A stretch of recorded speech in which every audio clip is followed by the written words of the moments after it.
반갑습니다. 네, 11월 18일 금요일 마감 라이브 방송 한번 시작해 보도록 하겠습니다. 자, 일단 국내 증시의 흐름을 한번 살펴봐야겠죠. 자, 금일 코스피 같은 경우는 상승 종목 300여 개, 하락 종목 540여 개, 코스닥은 상승 종목 450여 개, 하락 종목 970여 개로 형성되어 있습니다. 수급을 보시면은 코스피 같은 경우는 외인의 매수세가 들어왔고 개인과 기관의 매도세가 나와줬다. 그리고 코스닥 같은 경우는 개인의 신매수세가 들어왔고 역시 외인과 기관의 매도세가 나와줬다. 그렇게 보시면 될 것 같습니다. 자, 그리고 또 주목해 볼게. 첫 번째로 금일 원달러 환율부터 한번 살펴보고 갈게요. 환율이 1원가량 오르긴 했는데 장 초반에는 좀 강세가 나와줬어요. 그쵸? 장 초반에는 뭐 1346원까지 올랐네요. 네, 1346원까지 좀 원달러 환율이 상승세가 나와줬는데 좀 많이 내려왔습니다. 제가 원달러 환율 관련 얘기를 아침에 드렸죠. 이제는 그 블라드 연준 인사가 이제는 좀 다소 매파적인 발언을 했으나 원래 그 블라드라는 사람은 애당초 좀 매파적인 사람이에요. 그쵸? 뭐 이 사람 자체가 비둘기파적인 사람이었는데 매파적인 사람 발언한 것도 아니고 원래 매파적인 사람, 연준 내에서도 가장 매파적인 사람이 또 강력한 발언을 했을 뿐입니다. 그리고 이제는 영국에 대한 지금 이제 증세안 550억 달러, 그래서 그 정도 규모의 이제 증세안 얘기도 나와주고 있고 550억 파운드죠. 그래서 그런 걸 고려해 본다면 이제 원달러 환율의 약세가 좀 나와줄 수가 있다. 지속적인 강세가 나와주기는 어려울 것이다 라고 생각이 듭니다. 자, 그리고 봐야 될 것들을 하나하나씩 살펴보겠습니다. 일단 코스피 같은 경우를 다시 좀 주목을 해볼게요. 자, 생각보다 견조했다 제가 이렇게 말씀드린 이유가 뭐냐면은 일단 주봉으로 한번 살펴볼게요. 주봉으로 살펴보시면 코스피 같은 경우는 최근 4주 연속 상승세가 나와줬고 금일 이번 주는 좀 약세가 나와준 모습이잖아요. 그쵸? 하지만 크게 걱정 안 하셔도 됩니다. 이 정도면 그냥 그동안의 상승폭에 대한 뭐 일시적인 조정일 뿐이지 앞으로의 이것이 약세 전환으로 갈 것이라는 그런 신호는 아니에요. 그리고 금일 어쨌거나 상승 마감을 했습니다. 그쵸? 자, 다른 아시아 증시를 볼까요? 일본 지수 밀리고 있죠? 중국 증시 밀리고 있죠. 홍콩 밀리고 있죠. 전반적인 아시아 증시가 다 약세가 나와주고 있는데 국내 코스피 같은 경우는 상승세가 나와줬다. 코스닥이 약 조정이 나오고 있긴 하지만 어쨌거나 코스피는 상승 마감으로 끝났다. 이게 전 중요하다고 생각을 해요. 그리고 일봉으로 보시더라도 제가 말씀드린 거는 일단 2400포인트까지는 열려 있다고 생각을 했는데도 불구하고 쉽사리 안 가고 있어요. 약세가 두두두 큰 폭으로 막 약세가 나와주는 것이 아니라 최대한 끌어올려주면서 이렇게 약세가 나와주고 있거든요. 이러한 흐름 자체가 나쁘지 않다.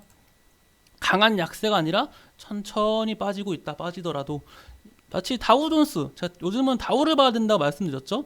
다우의 움직임도 흡사하다. 다우도 지금 천천히 빠지고 있는 것이 그냥 그동안의 상승폭에 대한 일시적인 조정일 뿐입니다.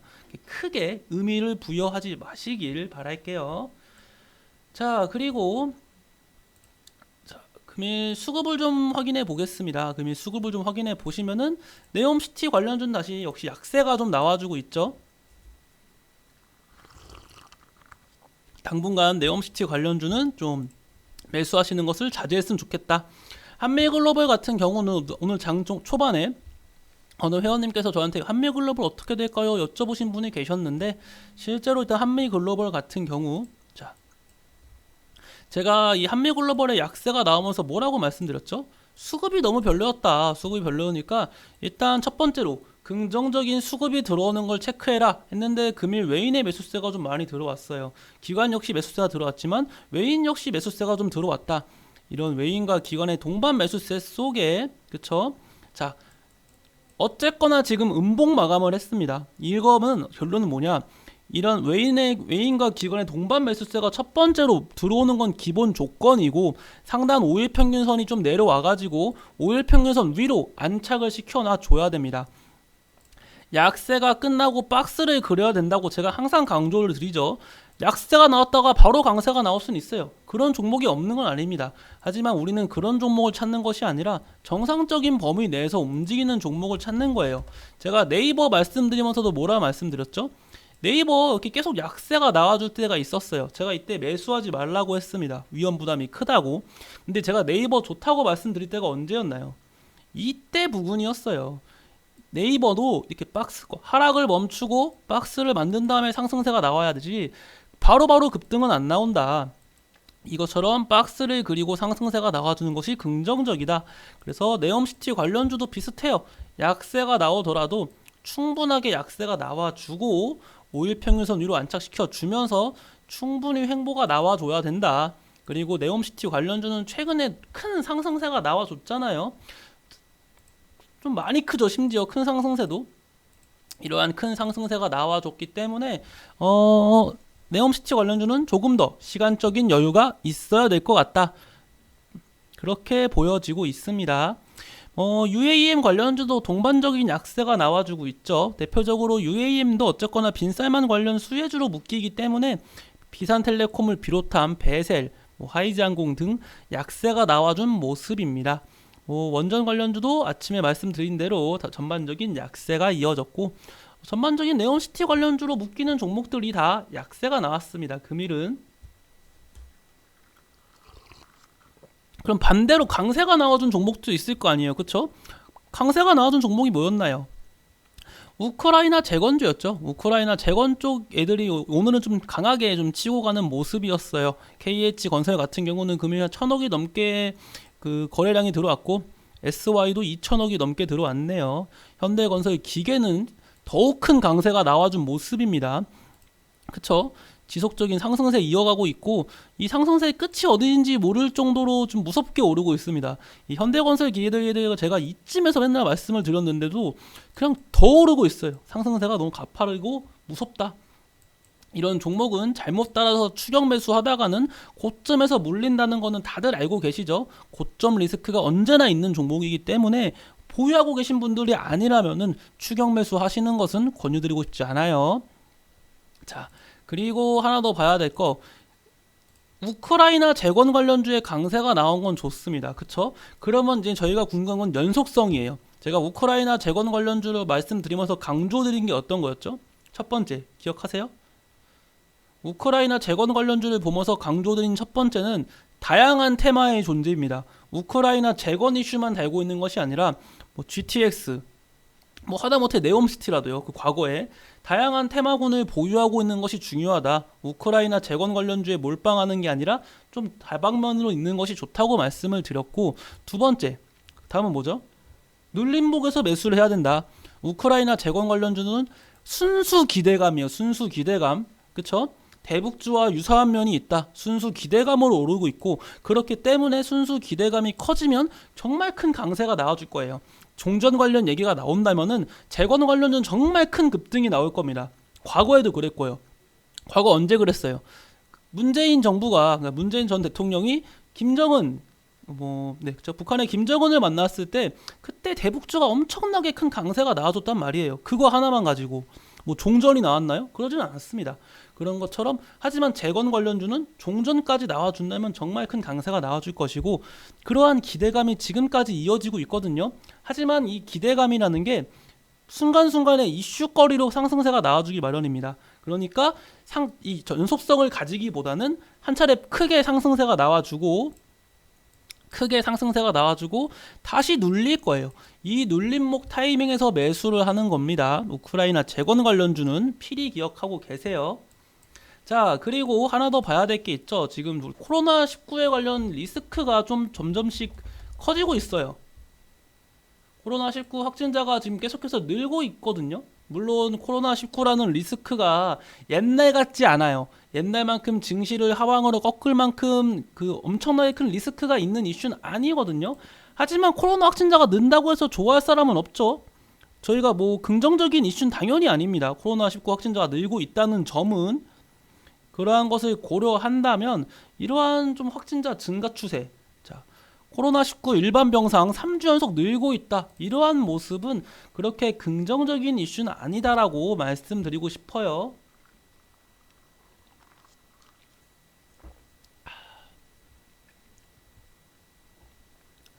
자, 그래서 일단은 이 코로나19 관련 이슈가 앞으로 국내 증시에 어떠한 영향을 끼칠 것인가. 제가 바이오 관련주의 강세가 나왔으면 좋겠다고 자주 강조드리잖아요. 국내 증시의 상승 모멘텀이 무엇이냐? 반도체 관련주와 바이오 관련주의 강세가 나와준다. 제가 그렇게 자주 말씀드렸고, 하지만 코로나19 리스크가 커지면서 바이오 관련주의 강세가 나오는 것은 좋지 않습니다. 제가 원하는 바이오 관련주의 강세는 그러한 관련주가 그런 게 아니에요. 다른 정말 뭐 신약 개발 이런 식으로 바이오 관련주의 강세가 나오는 것을 원하지, 코로나19 관련주에 대한 리스크를 안으면서 바이오 관련주의 강세가 나오는 것은 좋지 않습니다. 그리고 바이오 관련주도 또 코로나 관련주로 엮인 바이오 관련주들은 이미 너무 큰 차례 상승세가 나왔기 때문에 추가적인 상승세가 나와주기는 좀 힘들 것이다. 저는 좀 그렇게 바라보고 있습니다. 자, 그리고 이거 종목 하나 제가 개인적으로 말씀드리고 싶은 게 있습니다. 이 롯데케미칼이라는 종목이거든요. 제가 이 롯데케미칼이라는 종목을 왜 갖고 왔냐? 자, 재밌는 종목이에요. 롯데케미칼. 최근 증시 흐름, 롯데케미칼의 흐름을 볼게요. 그쵸? 꾸준하게 약세가 나와줬다가 좀 최근에 121선까지 뚫어주면서 강세가 나와주고 있었잖아요. 그쵸? 이 조정이 나오기 전만 해도요. 그쵸? 자, 제가 이거 하나 보겠습니다. 아이고, 제가 너무 많이 켜놨다 하네요. 실시간 검색.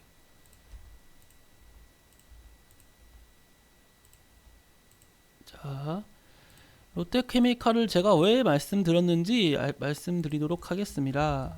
일단요.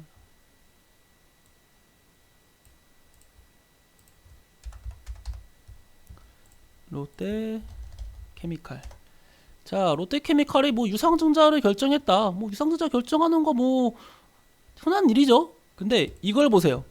11월 6일 언제죠? 수요일이잖아요. 수요일. 그쵸? 11월 6일 수요일입니다. 롯데케미칼 유상증자 추진 최대 2조 뭐 본 공시 어쩌고 떠들면서 자금주들에 대한 다양한 전략을 검토 중이나 구체적으로 결정된 바는 없습니다 라고 발표를 했습니다. 롯데케미칼이 11월 6일 날 이틀 전에요. 그래 놓고 지금 이틀 뒤인 일주일도 안 돼서 유상증자 결정 이러고 있습니다.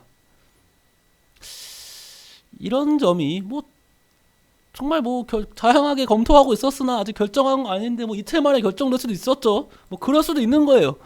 그쵸? 뭐 이거 가지고 뭐라 할 수는 없는 게 맞는 건데, 얘네가 뭐 거짓말한 건 아니잖아요. 우리 유상증자 절대 안 할 거야 이런 말 한 적도 아니에요. 검토 중이나 아직 결정은 안 했고 이틀 만에 결정이 될 수도 있는 겁니다. 당연히. 참 그렇죠.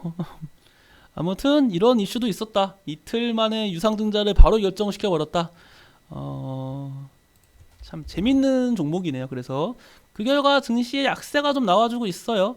뭐 주주 매정주 후 일반 공모를 하겠다. 이것에 대한 의미는 제가 뭐 유상증자 관련 교육 영상도 많이 말씀드렸고 이해하시죠? 이왕 킨 김에 한 번 더 말씀드리면은, 유상증자는 첫 번째로 봐야 되는 게 증자 방식을 봐야 된다. 주주 배정인지 일반 공모인지 제3자 배정인지 이런 걸 봐야 돼요. 일단 주주 배정, 주주한테 먼저 일반 유상증자를 하고 실권주, 못 채운 주식들은 일반 공모를 통해서 받겠다. 가장 안 좋은 게 일반 공모예요. 유상증자 내에서도 가장 악재거리로 하고 속된 말로 정말 양아치 기업이라고 해도 무방할 정도로 일반 공모로 유상증자를 하는 것은 상당히 안 좋은 이슈입니다. 갑자기 코너키가 네. 그 다음에 내용을 봐야 된다. 내용 중 어떤 게 봐보면 되냐? 타법인 취득 자금은 긍정적인 내용이긴 합니다. 가장 안 좋은 거는 채무상환 자금이겠죠, 당연히. 운영 자금은 당연히 두 개로 갈립니다. 좋고 나쁘고. 회사가 운영할 돈이 없기 때문에 유상증자를 한다는 인식이 강하면은 안 좋은 이슈로 갈 것이고, 정말 신사업, 그렇죠? 새로운 무언가를 하려고 하는데 돈이 없다 한다고 하면은 당연히 뭐 좀 좋은 쪽으로 해석할 수 있겠죠. 아무튼간에 이틀 만에 유상증자 공시를 낸 종목이다. 네, 일단 그렇게 설명을 드릴 수 있겠고요. 다음으로는 이거 하나 봤으면 좋겠습니다. 현대차, 기아 내년에 중고차 시장 진출, 시장 파이 키울까? 현대차랑 기아는 내년 중고차 시장 진출이 확정됐습니다. 올해죠. 올해 원래 여름쯤이었나요? 몇 달 전만 해도 원래 중고차 시장을 진출하려 했는데 막혔어요. 그래서 정부가 내린 결론은 1년의 유예기간을 둬야 된다. 1년의 유예기간을 가지고 그 다음에 진출을 해. 약간 이런 식이고, 그리고 얘네는 대기업이잖아요. 그러다 보니까 얘는 뭐 지원이 빵빵해요. 뭐 한 달 동안 타보고 마음에 들면은 그때 계약해. 약간 이런 식의 지금 중고차 시장으로 들어가고 있거든요. 얘네가 중고차 시장에 들어온다면은 당연히 안 좋게 될 종목이 K카, 그쵸? 소카, 이러한 종목들은 당연히 안 좋은 이슈밖에 없어요. 롯데, 롯데 리츠보다는 SK 렌터카, 이런 종목들은 전반적으로 약세가 나올 수밖에 없습니다. 그리고 약세의 폭이 얼마나 나올지도 의문이에요. 당연히 정말 대기업들이 이제 중고차 시장에 뛰어든다고 하니까 당연히 약세가 나올 수밖에 없고, 이 점은 좀 기억해 주시면 좋겠습니다. 내년 정도에 이 현대차와 기아가 중고차 시장에 뛰어든다는 점은 알고 계시면 좋습니다. 자, 그리고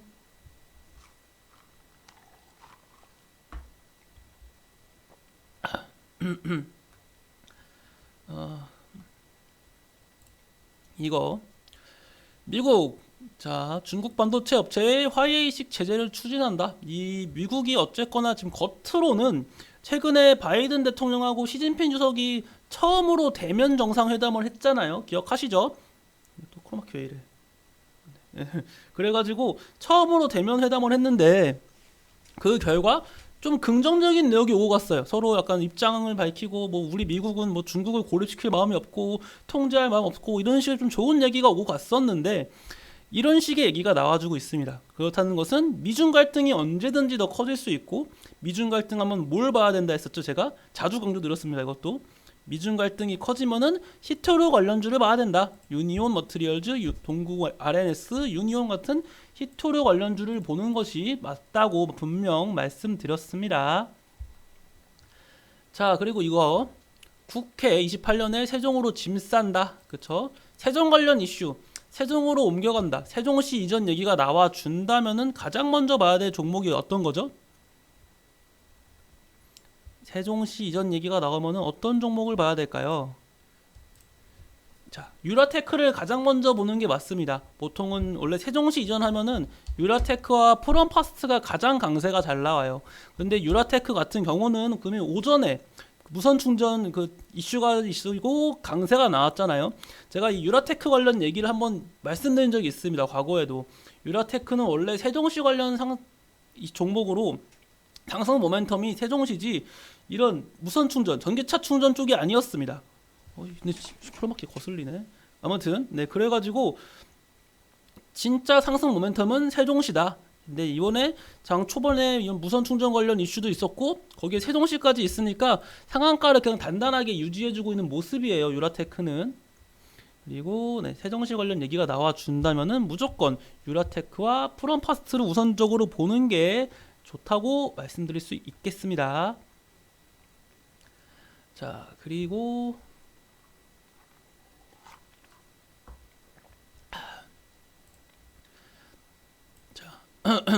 자, 그리고 제로 투 세븐, 제가 이거 네, 말씀드렸죠. 제로 투 세븐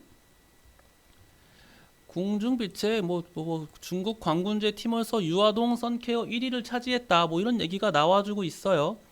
근데 이게 어쨌거나 이게 제로 투 세븐하고 엮이는 거거든요. 그쵸? 제로 투 세븐은 이것 때문에 강세가 나와주긴 했어요. 장중에. 그러다 윗꼬리가 쭉 길게 달렸죠. 제로 투 세븐에 대해서 한마디를 해드리자면은, 제로 투 세븐은 저출산 관련주예요. 대표적으로 아가방 컴퍼니랑 그 같이 잘 묶이는 종목이죠. 근데 얘도 이 유라테크랑 비슷해요. 화장품 좋죠. 정말 긍정적인 내용인데 이 두 종목의 원래 상승 모멘텀은 저출산 관련 이슈다. 정부가 저출산을 해결하기 위해서 돈을 얼마 투자하겠다, 이런 식으로 저출산 관련 얘기가 나와주면은 강세가 나와주는 종목이기 때문에 윗꼬리가 좀 길게 달릴 수밖에 없는 구조입니다. 이해하셨죠? 자, 그리고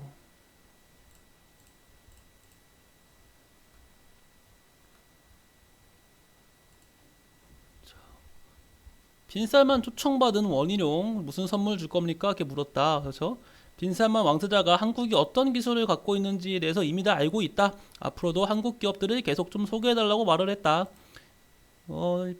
빈살만 왕세자가 돈이 엄청 많아가지고 확실히 이렇게 크게 움직이긴 하는데 일단은 좀 더 지켜봐야겠죠. 일단 네옴시티 관련주는 전부 다 약세가 나왔고 제가 추가적으로 가능성을 제기하는 거는 게임이었다. 그쵸?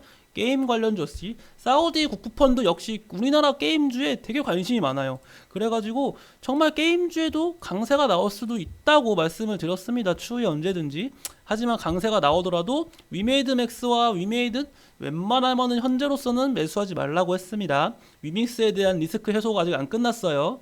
이 점 기억하고 계시면 좋을 것 같고, 자 그리고 STX 계속 빠지고 있죠. 이거 제가 어제 말씀드렸습니다. 고점 시그널이 나왔다고 분명 말씀드렸어요. 그쵸? 그래서 금일 역시 약세가 나와주고 있고, STX는 이렇게 쭉 약세가 나와주다가도 이제 5일 평균선 부근 한 번 더 봐야겠죠. 이러한 급등 종목 볼 때 제가 뭐라 말씀드렸죠? 급등이 나와도라도, 그쵸? 제가 말한 고점 시그널도 있었고 5일 평균선 부근에서 어떻게 움직이는지 한번 봐야 돼요. 그 점이 좀 중요하게 좀 보여지네요. 자, 일단 이 정도면 다 말씀드린 것 같습니다. 제가 오늘 말씀드리고 싶은 내용들은 일단 오늘 하도 고생 많으셨고 생각보다 견조한 국내 증시 흐름 나쁘지 않았고요. 다음 주 국내 증시는 조금 더 강한 상승 랠리가 이어지길 한번 기원해 보겠습니다. 네, 한 주 동안 고생 많으셨습니다. 그럼 저는 다음 주 월요일 날 다시 아침에 인사드리도록 하겠습니다. 감사합니다.